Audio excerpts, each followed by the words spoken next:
Hello everyone, welcome to the series of Ghatna Chakra ancient history. हम लोग पढ़ रहे थे गुप्त डायनेस्टी के बारे में। ऑल्सो जो पोस्ट मौर्यन एम्पायर था उसके बारे में हम लोग डिस्कस कर रहे थे। We'll start with the question answer series. So the first question is, Gupta dynasty का रूल जो है वो किस ड्यूरेशन में था? तो the correct answer is 319 and 500 AD। ठीक है, यहाँ पे AD की बात हो रही है।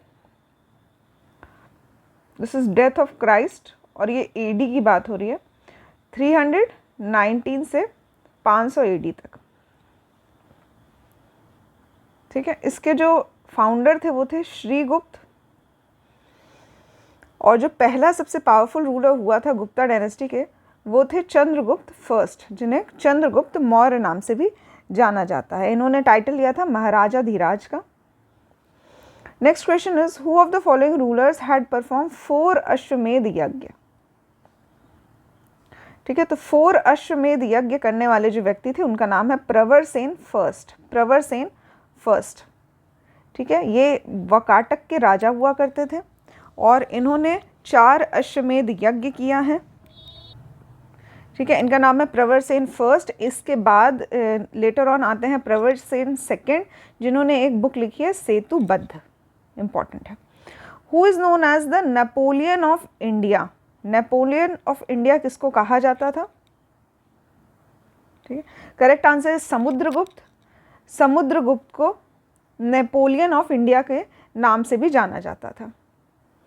ठीक है, एक हिस्टोरियन है A.V. स्मिथ, जिन्होंने अपना अर्ली कॉम्पोजिशन किया था, जिसका नाम था अर्ली हिस्ट्री ऑफ इंडिया। इसमें इन्होंने समुद्रगुप्त को नेपोलियन ऑफ इंडिया नाम से संबोधित किया था, क्योंकि नेपोलियन जो थे वो मिलिट्री कॉन्क्वेस्ट उन्होंने बहुत सारे किए थे, कई सारे राज्यों पे अपना कब्जा किया था। उसी तरह से समुद्रगुप्त ने भी एक्सपैंड किया था अपने साम्राज्य को बहुत ज़्यादा। Who is called the Napoleon of ancient India? Correct answer हो जाएगा Samudragupta. Who among the following Gupta kings had another name Devagupta? Devagupta, ठीक है, चंद्रगुप्त सेकंड को देवगुप्त नाम से भी जाना जाता है। इनको विक्रमादित्य नाम से भी जाना जाता है और देवगुप्त नाम से भी जाना जाता है। ऑल्सो देवराज और देवर्षि नाम से भी जाना जाता है। ठीक है, ऐसा ये जो एविडेंसेस हैं ये मिले हैं सांची के इंस्क्रिप्शन में, और साथ ही वकाटक राजाओं के जो इंस्क्रिप्शन थे उससे ये पता चलता है कि विक्रमादित्य, देवगुप्त, देवराज, देवर्षि ये सभी नाम चंद्रगुप्त टू के थे। ठीक है, याद कर सकते हैं CG2। Next question is, the first Gupta ruler to assume the title of Param Bhagwat? ठीक है, परम भागवत का टाइटल समुद्रगुप्त ने लिया था। परम भागवत समुद्रगुप्त। ठीक है, ठीक है, कॉपर प्लेट इंस्क्रिप्शन मिली है नालंदा और गया में। यहाँ पे डिस्क्राइब किया जाता है कि समुद्रगुप्त ने टाइटल लिया था भागवत का। Next question is, the first Gupta ruler to assume the title of Param Bhagavata was? So the correct answer is Samudragupta. Next question is, the Allahabad pillar inscription is associated with which one of the following? Allahabad का जो pillar inscription है ये अशोक ने भी लिखवाया था यहाँ पे, और साथ ही जो प्रयाग प्रशस्ति नाम से जाना जाता है वो समुद्रगुप्त का इंस्क्रिप्शन है। ठीक है, तो प्रयाग में ही दोनों इंस्क्रिप्शन है, अशोक के भी पाए जाते हैं और समुद्रगुप्त के भी पाए जाते हैं। ठीक है, जो प्रयाग प्रशस्ति है ये एक संस्कृत का बहुत एक्सीलेंट एग्जाम्पल है, और साथ ही ये हरिसेन द्वारा लिखा गया था। इसमें इनके पॉलिटिकल और मिलिट्री अचीवमेंट्स लिखे हैं, साथ ही ये किस तरह से साउथ की तरफ भी आक्रमण करते हैं उसकी जानकारी इससे मिलती है। ये जो इंस्क्रिप्शन है ओरिजिनली अशोक के द्वारा बनवाया गया था कौशाम्बी में, बट बाद में अकबर ने इसको शिफ्ट करवा दिया था इलाहाबाद में। इम्पॉर्टेंट है, इस इंस्क्रिप्शन में जहांगीर और बीरबल के नाम भी पाए जाते हैं, मतलब लेटर ऑन अकबर ने भी इसमें कुछ बातें ऐड की है और इसको शिफ्ट करवाया था कौशाम्बी से इलाहाबाद में। Next question is, the Ashok pillar at Allahabad provide information about the reign of? ठीक है। तो जो अशोक पिलर है इलाहाबाद का, इसमें जानकारी मिलती है समुद्रगुप्त के बारे में भी। Prayag Prashasti tells about the military campaign of Samudragupta. Correct answer हो जाएगा option number B. Next question is, an inscription by which of the following is found on the pillar containing Prayag प्रशस्ति of समुद्रगुप्त। तो यहाँ पे जहांगीर और साथ ही बीरबल के बारे में भी जानकारी मिलती है, ठीक है।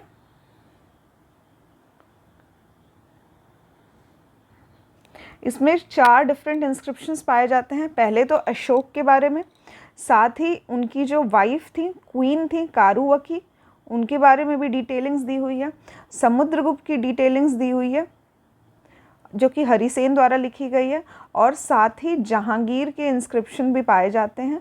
जहांगीर के जो इंस्क्रिप्शन है ये सभी पर्शियन भाषा में लिखे हुए हैं, फारसी में लिखे हुए इंस्क्रिप्शंस हैं, ठीक है। समुद्रगुप्त के इंस्क्रिप्शन जो हैं ये संस्कृत में लिखे गए हैं, ब्राह्मी लिपि में लिखे गए हैं। Next question is, which one of the following inscription reveals the information about silk weavers guild. ठीक है, तो एक इंस्क्रिप्शन है जिसका नाम है दशपुर इंस्क्रिप्शन।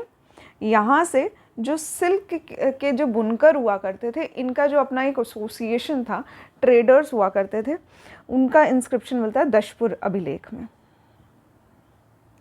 इसी को मंदसौर अभिलेख से भी जाना जाता है, ठीक है। तो अगर क्वेश्चन में मंदसौर दिया है या दशपुर दिया है तो दोनों सेम नाम है, ठीक है। दशपुर इंस्क्रिप्शन ऑफ यशोधवर्मन, ये संस्कृत इंस्क्रिप्शन है,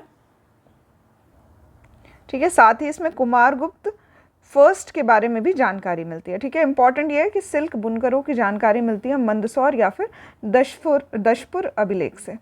नेक्स्ट क्वेश्चन इज, पृथ्वी प्रथम वीर, ऐसा टाइटल किसने लिया था? तो ये समुद्रगुप्त ने ये टाइटल लिया था, ठीक है। तो परम भागवत के साथ साथ पृथ्वी प्रथम वीर के नाम से भी ये जाने जाते थे। Next question is, the iron column या फिर iron pillar located in the courtyard of Delhi Quwwat ul Islam mosque is retention of, ठीक है। तो एक कुव्वत उल इस्लाम जो है मॉस्क है, यहाँ पे एक आयरन का पिलर है जो कि ओरिजिनली किसका हुआ करता था? तो यहाँ पे करेक्ट आंसर चंद्र हो जाएगा, बस चंद्र दिया हुआ है, ठीक है। चंद्रगुप्त फर्स्ट कि सेकेंड, इसके बारे में कोई इन्फॉर्मेशन पूछी नहीं गई है, ठीक है, क्वेश्चन में पूछा नहीं गया है, तो करेक्ट आंसर हो जाएगा चंद्र। अब इसके बारे में हम लोग पढ़ते हैं डिटेलिंग। मेहरौली का आयरन पिलर इंस्क्रिप्शन जो है ये करेंटली कुतुब मीनार में है, और ये it describes a king name Chandra, ठीक है। बाद में ये अज्यूम किया गया कि शायद ये चंद्रगुप्त 2 के बारे में बात कर रहा है, ठीक है। तो ये CG2 के बारे में बात कर रहा था, बट यहाँ पे लिखा सिर्फ चंद्र गया है। अकॉर्डिंग टू दिस, मेहरौली का आयरन पिलर जो था ये सिचुएटेड था विष्णुगिरी पे, near Udayagiri hills during the period of Chandragupta two 410 AD, ठीक है। तो ये विष्णुगिरी पे स्थित था जो कि उदयगिरी की पहाड़ियों पे है। चंद्रगुप्त जो थे ये भगवान विष्णु के भक्त हुआ करते थे, और इन्होंने ही एक आयरन पिलर बनवाया था भगवान विष्णु के रिस्पेक्ट में, और साथ ही इसके ऊपर जो पिलर के ऊपर एक सिंबल भी गरुण का बनवाया था, ठीक है। Garuda is associated with the Vishnu भगवान के वाहन गरुण माने जाते हैं। तो इनका भी ऊपर पिलर के साथ साथ इनकी भी एक मूर्ति टाइप की बनवाई गई थी, ठीक है। Next question is, which dynasty was distracted the most by the हुण आक्रमण, ठीक है। तो गुप्त डायनेस्टी का जो पतन हुआ था उसके एक कारण ये भी है कि हुणों का आक्रमण जो था उस वक्त पे काफ़ी बढ़ गया था, ठीक है। तो सबसे ज़्यादा जो डायनेस्टी डिस्ट्रैक्ट हुई है हुन से वो थी गुप्त डायनेस्टी। जो पहला इन्वेजन हुआ था, पहला आक्रमण हुआ था हुणों का, वो स्कंदगुप्त के समय हुआ था। इम्पॉर्टेंट है, स्कंदगुप्त के समय में हुआ था, और स्कंदगुप्त ने हुणों को हरा दिया था। लेटर ऑन फिर से ये इंटेंसिफाई होते हैं, फिर से बार बार आक्रमण करते जाते हैं, और स्कंदगुप्त की मृत्यु के बाद गुप्त एम्पायर को काफ़ी परेशानी में देखनी पड़ती है, और काफ़ी हिस्सा जो है वो इनका राज्य का काफ़ी हिस्सा जो है वो हुणों के आक्रमण से उनके हिस्से में चला जाता है। Next question is the Huna invaded India during the reign of Skandagupta, correct answer हो जाएगा। Next question is who among the following Gupta ruler conquered Huna, ठीक है, तो हुणों पे आक्रमण जो जीत थी वो स्कंदगुप्त ने जीत ली थी। नेक्स्ट क्वेश्चन इज द गुप्त एम्पायर हु डिफीटेड हुण was Skandagupta. Next question is who among the following Gupta rulers defeated हुण, ठीक है, करेक्ट आंसर हो जाएगा Skandagupta, Skandagupta. Next question is from which inscription it is known that Skandagupta defeated हुण, ठीक है, तो भित्री का पिलर इंस्क्रिप्शन है, इससे पता चलता है, भित्री जो है वो गाजीपुर यूपी में है, यहाँ से पता चलता है कि स्कंदगुप्त ने हुणों को हरा दिया था। Next question is there were different causes for the downfall of Gupta empire, ठीक है, which one of the statement given below was not the cause, ठीक है, इसमें पूछ रहा है नॉट द कॉज। पहला है हुणों का आक्रमण, ये सही है। Feudal setup of administration,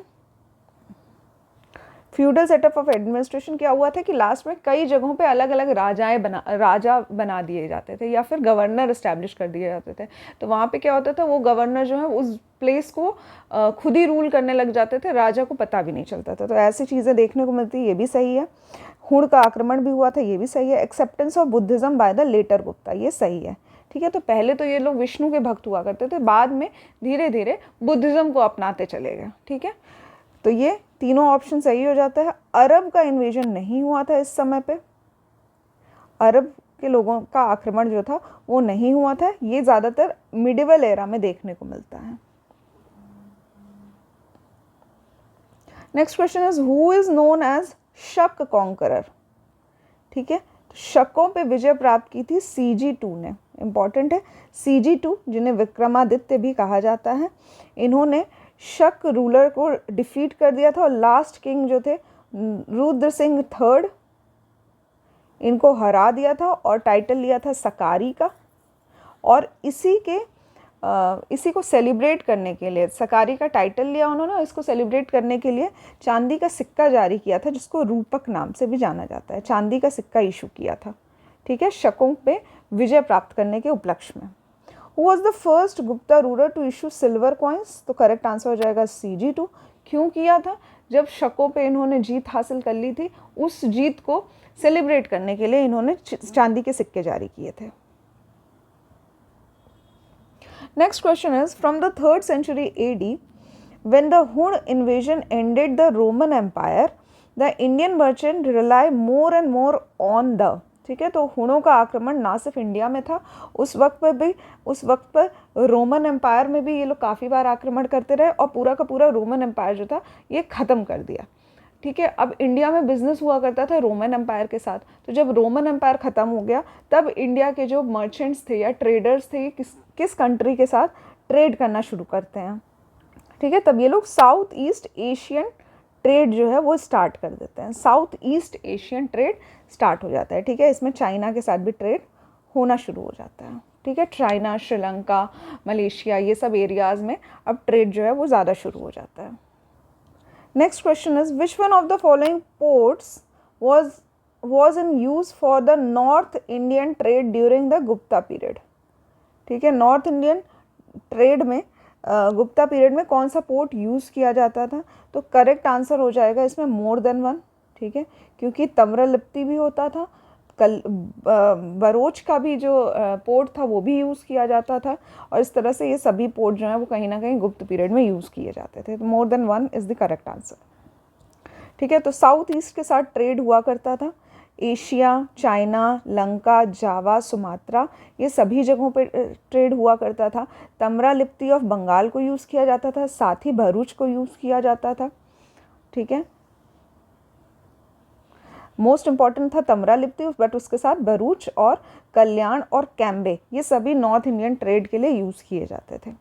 next question is which one of the following port handed the north Indian trade during the Gupta period. तो यहाँ पे मेन जो हो जाएगा वो तमरालिप्ति हो जाएगा, मेन तमरालिप्ति, बट बाकी सब भी कल्याण, कैम्बे, भरूच, ये सब भी नॉर्थ इंडिया के ट्रेड जो थे ये किया करते थे।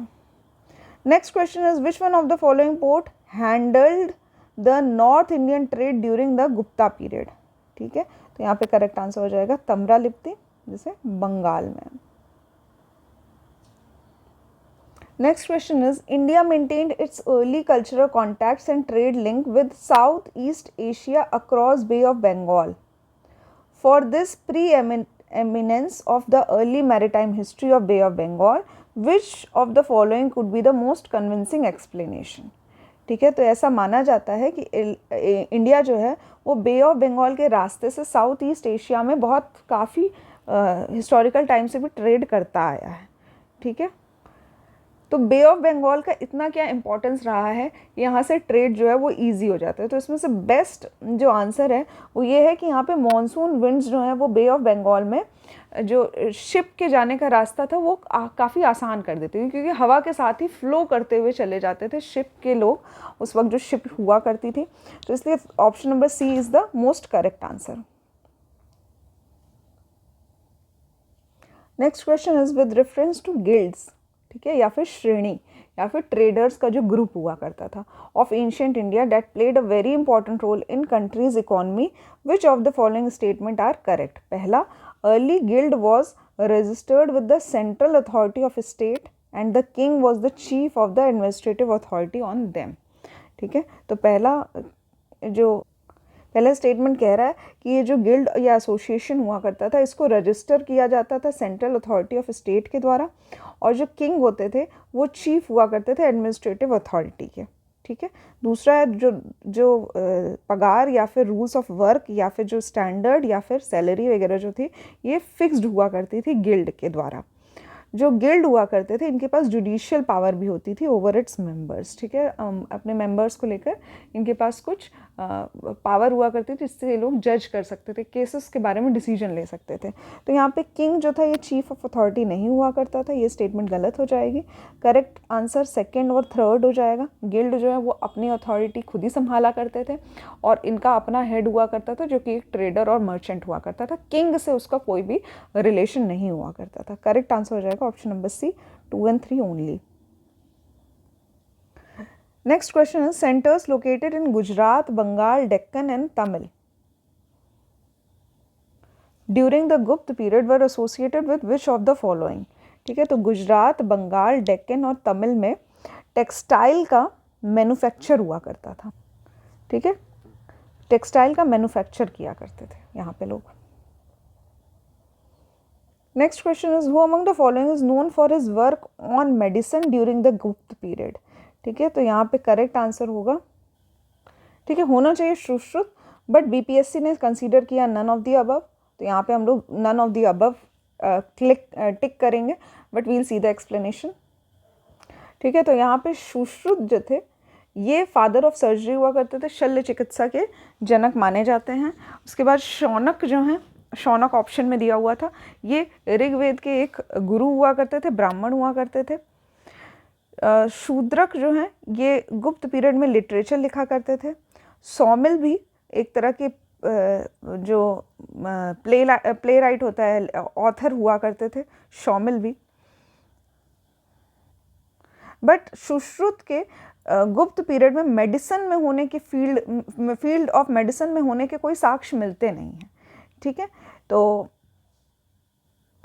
बेसिकली माना जाता है कि सुश्रुत का जो काल था वो 600 BC और 1500 BC था। ठीक है, बिफोर क्राइस्ट एरा सुश्रुत हुआ करते थे, और गुप्त पीरियड जो है ये तो 275 310 AD के बाद स्टार्ट हुआ, तो इसलिए करेक्ट आंसर यहाँ पे हो जाएगा option number E, none of the above.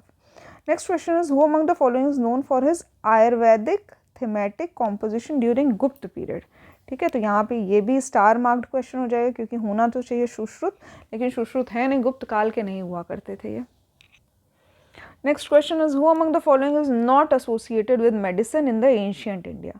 ठीक है, तो धन्वंतरी, चरक और सुश्रुत ये सभी मेडिसिन से रिलेटेड है। भास्कराचार्य जो है ये मेडिसिन से रिलेटेड नहीं है। ठीक है। भास्कराचार्य बेसिकली एक एस्ट्रोनॉमर थे और मैथमेटिशियन थे। इन्होंने सिद्धांत शिरोमणि और लीलावती जो कि एस्ट्रोनॉमी और मैथमेटिक्स पे बेस्ड है, ये सब किताबें जो हैं ये इन्होंने लिखी है। और चरक ने चरक संहिता लिखा है, ठीक है। चरक जो थे ये कनिष्क के समय पे हुआ करते थे, चरक कनिष्क के समय पे हुआ करते थे। धन्वंतरी जो हैं ये CG2 के समय हुआ करते थे, ठीक है। धन्वंतरी CG2 के समय हुआ करते थे और चरक कनिष्क के समय हुआ करते थे। Next question is with reference to the scientific progress of ancient India, which of the following statement are correct? तो हमें बताना है इनमें से करेक्ट स्टेटमेंट कौन सी है, ठीक है। पहला है different kinds of specialised surgical instruments were in common use by AD first century, ठीक है। तो सर्जरी के जो इंस्ट्रूमेंट्स थे वो मिलने लग गए थे फर्स्ट सेंचुरी AD के आसपास, ये स्टेटमेंट सही है। Transplant of internal organs in human body had begun by the beginning of the third century AD, ठीक है। ट्रांसप्लांट के ऐसे कोई साक्ष्य मिलते नहीं हैं, ठीक है। ह्यूमन ऑर्गन्स को ट्रांसप्लांट नहीं किया जाता था। शल्य चिकित्सा जो है वो स्टार्ट हो गई थी, सर्जरी टाइप की चीज़ें, बट ट्रांसप्लांटिंग ये बहुत बड़ी चीज़ थी, बाद में लेटर ऑन इसको डिस्कवर किया गया था। थर्ड है the concept of the sine of the angle was known by the 5th century AD, ये सही है। साइन थीटा का इवैल्यूएट करने का कॉन्सेप्ट जो था ये डेवलप हो गया था 5th सेंचुरी AD के आसपास। Next question is the concept of cyclic, next statement is cyclic quadrilateral के जो कॉन्सेप्ट है ये भी 7th सेंचुरी AD के आसपास ये लोगों को पता चल गया था, ये भी सही है, ठीक है। तो 1, 3rd and 4th जो है ये सही हो जाएगा। ट्रांसप्लांटिंग के बारे में अभी इंफॉर्मेशन नहीं थी इनको, ठीक है। सूर्य सिद्धांत और आर्यभट्टिया में ऐसा मेंशन किया गया है कि साइन थीटा एक्सेट्रा के बारे में मैथ्स में नोटेबल उसके टाइम पे डेवलपमेंट हुआ था। साइन, कॉस, इन्वर्स साइन, ये सब लोगों को पता चल गया था। ब्रह्मगुप्त ने साइक्लिक क्वाड्रिलेटरल के बारे में लोगों को जानकारी दी थी 7th सेंचुरी AD में, ये भी सही स्टेटमेंट है। Who of the following among the 9 James of Chandragupta was associated with the astrology, ठीक है। तो यहाँ पे शपनक जो है ये एस्ट्रोलॉजी से जुड़े हुए थे, ठीक है। यहाँ पे CG2 के 9 जेम्स हुआ करते थे। एक तो कालिदास थे, ये इनके पोएट हुआ करते थे, राइटर हुआ करते थे कालिदास चंद्रगुप्त 2 के टाइम पे। धन्वंतरी फिजिशियन हुआ करते थे। वराह मिहिर जो थे ये एस्ट्रोनॉमर हुआ करते थे, इंपॉर्टेंट है वराह मिहिर। अमर सिंह जो है, अमर सिंह की कोश आती थी, ये डिक्शनरी लिखा करते थे। शंकु जो थे ये आर्किटेक्चर हुआ करते थे, शंकु। शपनक जो थे ये एस्ट्रोलॉजर हुआ करते थे, ठीक है, एस्ट्रोलॉजी ज्योतिषी हुआ करते थे शपनक। वरुचि जो है ये ग्रामर लिखा करते थे, वरुचि, वरारुचि। और बेतल भट्ट जो थे ये म्यूजिशियन हुआ करते थे। और घाट करपरा जो थे ये राजनीतिक हुआ करते थे। Next question is Kalidasa was in the ruling period of Chandragupta 2, correct answer हो जाएगा CG2। Who among the following, which among the following are Gupta gold coins, gold coins कौन से हैं, ठीक है। तो दिनार जो था ये गोल्ड कॉइन्स होता था, गोल्ड कॉइन्स हुआ करता था दिनार। और फाहियान के अनुसार लोग अक्सर गोल्ड कॉइन्स यूज़ किया करते थे डेली बेसिस पे। गोल्ड कॉइन्स को क्या कहते थे, दिनार कहा जाता था, ठीक है, इंपॉर्टेंट है दिनार। गुप्त काल में गोल्ड कॉइन्स को दिनार नाम से जाना जाता था। Next question is the silver coins issued by the Gupta's were called, ठीक है। सिल्वर कॉइन को रूपक नाम से जाना जाता था, करेक्ट आंसर हो जाएगा रूपक। Next question is who of the following was the first Gupta ruler to issue coins, coins issue करने वाले पहले राजा थे Chandragupta first. Silver coins issue करने वाले पहले राजा थे Chandragupta 2। Next question is in Sanskrit plays written during the Gupta period women and Shudra, ये लोग कौन सी भाषा बोला करते थे। तो जो हाई क्लास लोग माने जाते थे उस समय पे वो लोग संस्कृत बोला करते थे। और वुमेन और शूद्र का स्टेटस जो था ये काफ़ी कम था उस वक्त पे, ये लोग प्राकृत में बात किया करते थे, प्राकृत में बात किया करते थे। Next question is which one of the following is the main teachings of Gita? Main teachings of Gita, तो यहाँ पे करेक्ट आंसर हो जाएगा निष्काम कर्म योग। निष्काम कर्म योग यानी कि सेल्फलेस या फिर डिज़ायरलेस एक्शन। कोई एक्शन करिए बट उसके फल की इच्छा मत करिए, बस कर्म करिए। ऐसा सिद्धांत जो है, मेन सिद्धांत, ये गीता में दिया गया है। फर्स्ट इंस्क्रिप्शनल एविडेंस ऑफ सती प्रथा हैज़ बीन फाउंड इन, एरन के अभिलेख में सती प्रथा का वर्णन मिलता है। ठीक है, एरन का जो अभिलेख है ये लगभग 510 एडी का है और यहाँ पे सती प्रथा का मेंशन है, जिसमें कि जो कमांडर हुआ करते थे उस वक्त, राजा के कमांडर गोपराज, इनकी मृत्यु के बाद इनकी वाइफ ने सती को ग्रहण कर लिया था। ठीक है, सती हो गई थी ये। Next question is who establish गुप्त संवत? गुप्त संवत किसने शुरू किया था? ये चंद्रगुप्त फर्स्ट ने। CG2 ने शुरू किया था। कब शुरू किया था? 319 एडी में। वेरी इंपॉर्टेंट, 319 एडी में। ठीक है, यहाँ पे कुछ एम्परर के नाम दिए गए हैं और उनके टाइटल्स के नाम दिए गए हैं। ठीक है, हमें बताना है कौन सा करेक्ट है।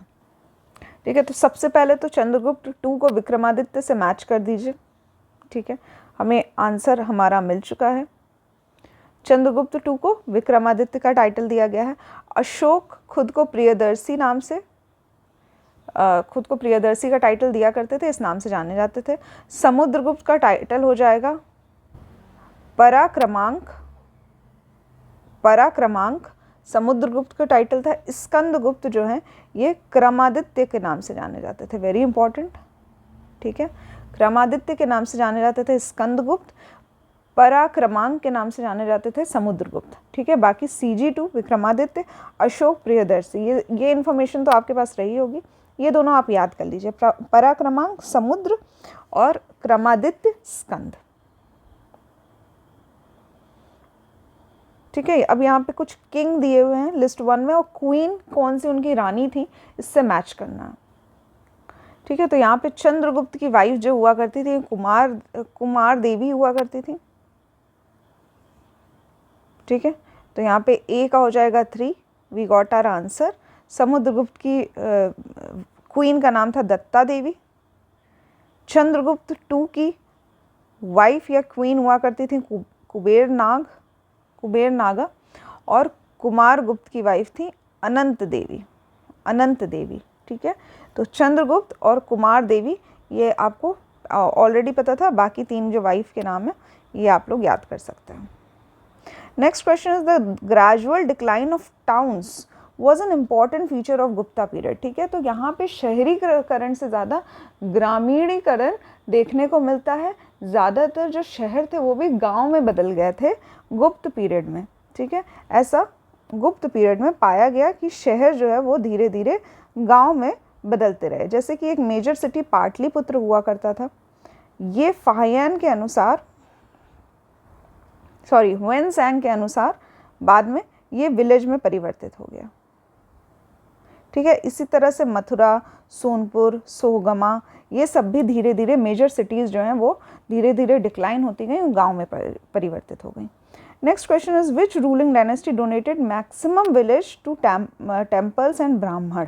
ठीक है, ब्राह्मण और टेम्पल्स के लिए भूमि अनुदान में दी जाती थी गुप्त काल में।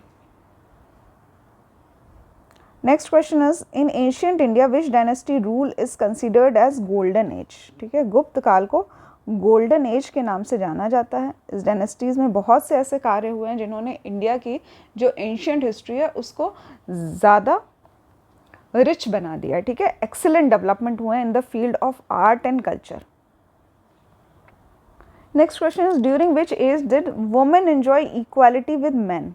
ठीक है, तो ऐसा कभी नहीं देखा गया है, ऐसा सिर्फ ऋग वैदिक काल में देखा गया है। बाद में लेटर वैदिक काल में, उसके बाद जितने मौर्यन एम्पायर में, गुप्त पीरियड में, इन सभी में स्टेटस ऑफ वुमेन जो था वो धीरे धीरे घटता चला गया। Next question is what was the land revenue rate in the Gupta age. Land revenue rate जो टैक्स हुआ करता था वो 1/6 हुआ करता था प्रोडक्शन का, 1/6 हुआ करता था। इम्पॉर्टेंट है, 1/6 हुआ करता था प्रोडक्शन का। ठीक है, लैंड रेवेन्यू को 2 नाम से जाना जाता था, उदरंग और भाग। ठीक है, गुप्ता इंस्क्रिप्शन में ऐसा दिया गया है, उदरंग और भाग नाम से जाना जाता था। What is the land revenue rate in the religious book? तो 1/6 माना गया है इसको। Next question is what is the valid tax according to the Hindu law? तो 1/6 ऑफ द प्रोडक्शन।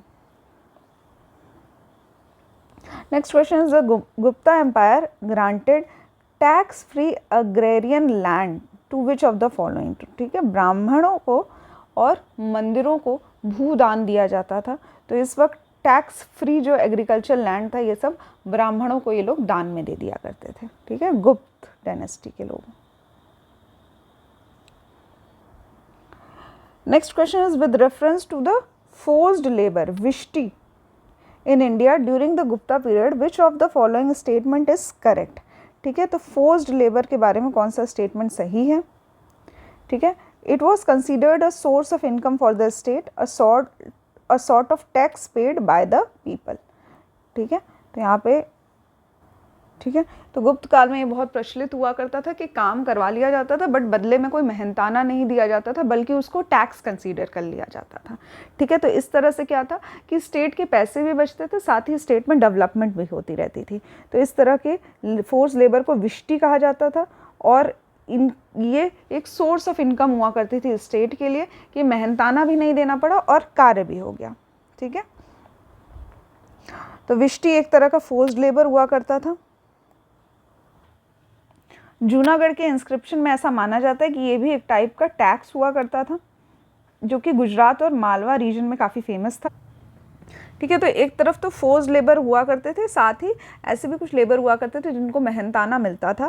तो जो विष्टि हो जाएगा ये फोर्स्ड लेबर की कैटेगरी थी और जो वेज वाले लेबर्स थे, मतलब जो जिनको हर दिन की पगार मिला करती थी, वो दूसरे हुआ करते थे। Next question is which type of land was called अप्रहत?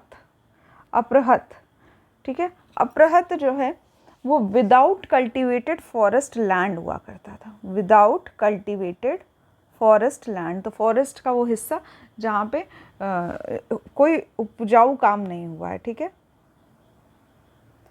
Uncultivable land हुआ करता था, ये उपजाऊ नहीं होता था। Next question with reference to the history of India the terms kulyavapa और द्रोणवाप ये क्या है? तो कुल्यवाप और द्रोणवाप ये एक तरह का भूमि पैमाइश का तरीका था, मेजरमेंट ऑफ लैंड का एक टर्म दिया जाता था। ठीक है, भूमि पैमाइश का तरीका।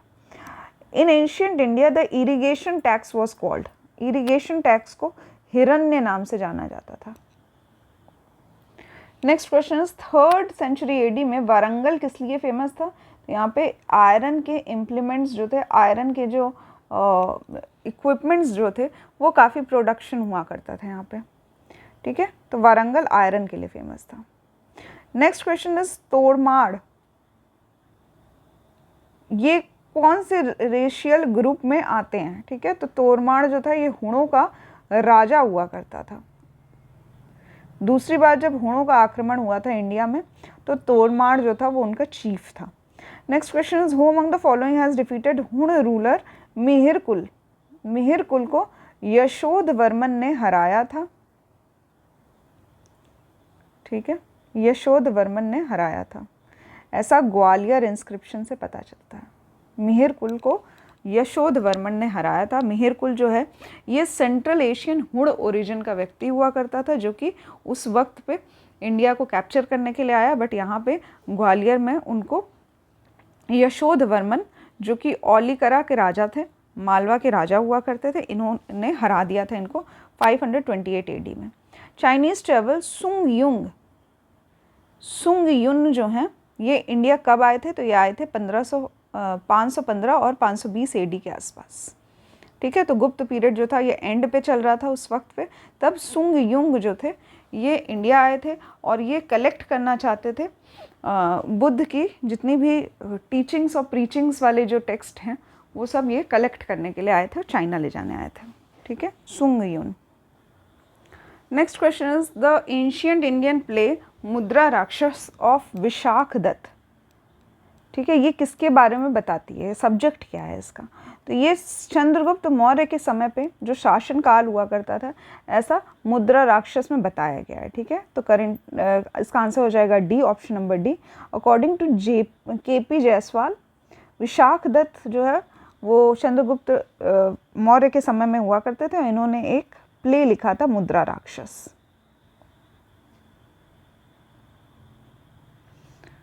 Next question is, in ancient period which word was also called as सार्थवाह? सार्थवाह किसको कहा जाता था? तो वैश्य को सार्थवाह नाम से भी जाना जाता है, ट्रेडर्स हुआ करते थे।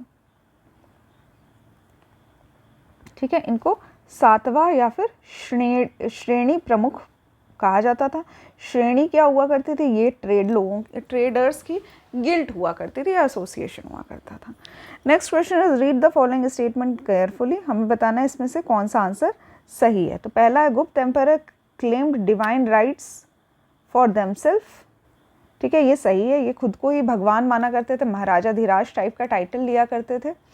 ठीक है, ये डिवाइन राइट्स जो थे ये खुद को दिया करते थे। दूसरा है कि इनका जो एडमिनिस्ट्रेशन था, their administration was highly centralise. ऐसा नहीं है, ये गलत है, स्टेटमेंट है।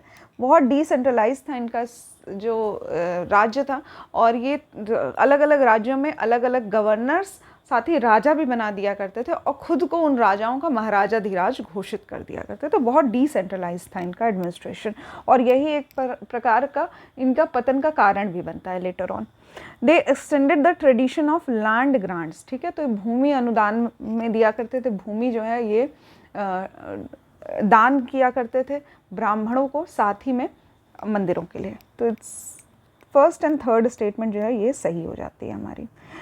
इस पर्टिकुलर लेक्चर में हम लोग बस इतने ही क्वेश्चंस देखेंगे। नेक्स्ट पार्ट में हम लोग करेंगे इसके बाद के questions of this particular chapter. Thank you for watching the lecture.